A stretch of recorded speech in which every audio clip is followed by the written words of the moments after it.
¿Cómo se engancha este deporte? ¿De dónde surge?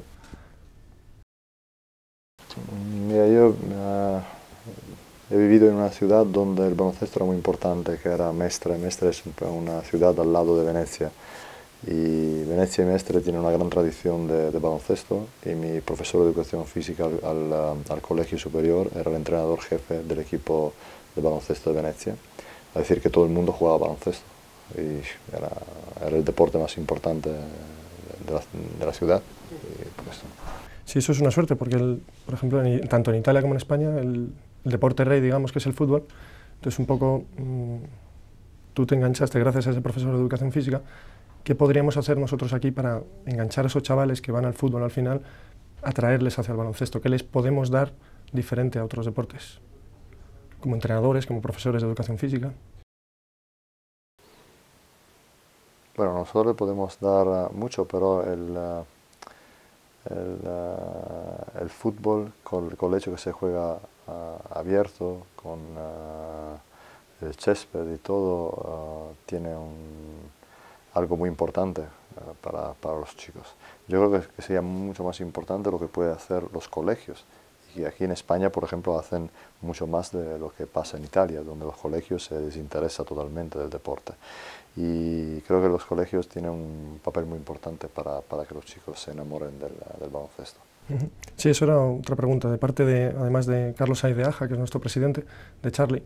Me comentó que le insistiera en ese punto, que en Italia el deporte en la escuela, lo que es el baloncesto en la escuela, está muy poco considerado, son más bien No solo el clubes. baloncesto, todo el deporte en Todo la el escuela. deporte. O sea, Y sin ese embargo, es uno de los problemas más grandes que tenemos nosotros a nivel escolar.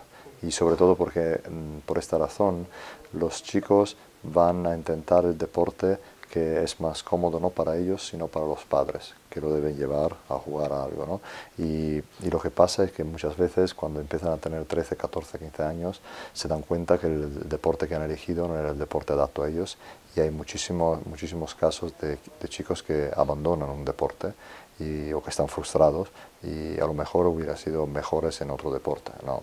La oportunidad de intentar 2, 3 deportes distintos y después elegir lo que es mejor para ti, en Italia casi nunca pasa. A decir que es casi todo un tema de buena suerte, ¿no? A acertar el deporte que es bueno para ti. eso es un poco la escuela yugoslava, digamos. Sí, y El americana. practicar. Y americana también. Yo, todos los yugoslavos que he tenido, casi todos han empezado con el baloncesto a nivel profesional cuando estaban bastante mayor, bastante grandes, no cuando estaban chicos.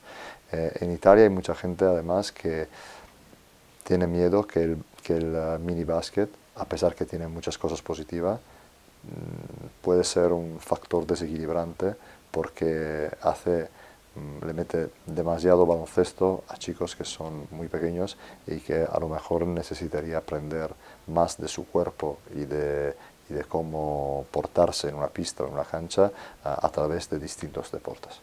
Y no se puede alcanzar a través del baloncesto un Sí se puede, 90% de esa formación, a lo mejor.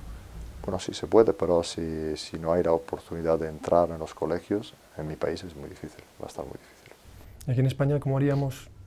¿Qué le indicarías a un entrenador joven que empieza con esos chavales de 7, 8, 9 años para que fuera un poco completo? A lo que te refieres, a lo mejor no entrenar solo baloncesto, sino también otra serie de cosas. ¿Qué otra serie de Bueno, cosas? yo creo que para hacer? chicos de esta edad no debemos hablar de deporte, sino de un juego. Es un juego deportivo, que es algo muy distinto. Ellos deben aprender a conocer su cuerpo, a saber cómo correr, cómo saltar, cómo caer, cómo tocarse, cómo chocarse. Esas son las cosas que pueden aprender de un deporte que parece similar al baloncesto, pero no debe ser baloncesto, porque si no nos estamos equivocando. Yo creo que se puede empezar con el baloncesto cuando empiezan a tener 12 años, no antes. Antes es un juego distinto, es un juego deportivo, no es un deporte. ¿Y cómo te formas tú y cómo podríamos formar a esos entrenadores jóvenes para que sean conscientes del material humano que tienen y de lo que pueden hacer con ellos? Yo creo que lo más importante es entender que sea un chico, que sea un entrenador, que sea un deportista de nivel, todos pueden mejorar desde un punto mental, físico y técnico. Y que las tres cosas se encajan una con la otra. Entonces esto no es solo técnica, no es solo físico, es mucho de inteligencia, de entender, de ver, de reconocer distintas situaciones, y el buen instructor o entrenador es una persona que sabe ayudar a las personas a mejorarse y a crecer. Puede ser un maestro, puede ser un profesor, puede ser un entrenador, pero al final lo más difícil es ayudar a las personas a crecer. Eso es muy difícil. Por esto, por ejemplo, en mi país, uno de los problemas más serios son que los que entrenan los jóvenes son casi siempre muy jóvenes y no tienen la experiencia. La razón es, en mi país, casi siempre económica, porque no les se puede pagar, y personas que tienen la necesidad de cobrar un dinero para vivir no pueden hacer esto. Lo pueden hacer los jóvenes que están intentando desarrollarse, pero yo he pasado lo mismo. Yo he tenido suerte de tener muchas oportunidades, pero por supuesto he hecho muchísimos errores, sobre todo cuando estaba más joven, y alguien ha sufrido para esto, porque ojalá no fue un buen entrenador para ellos.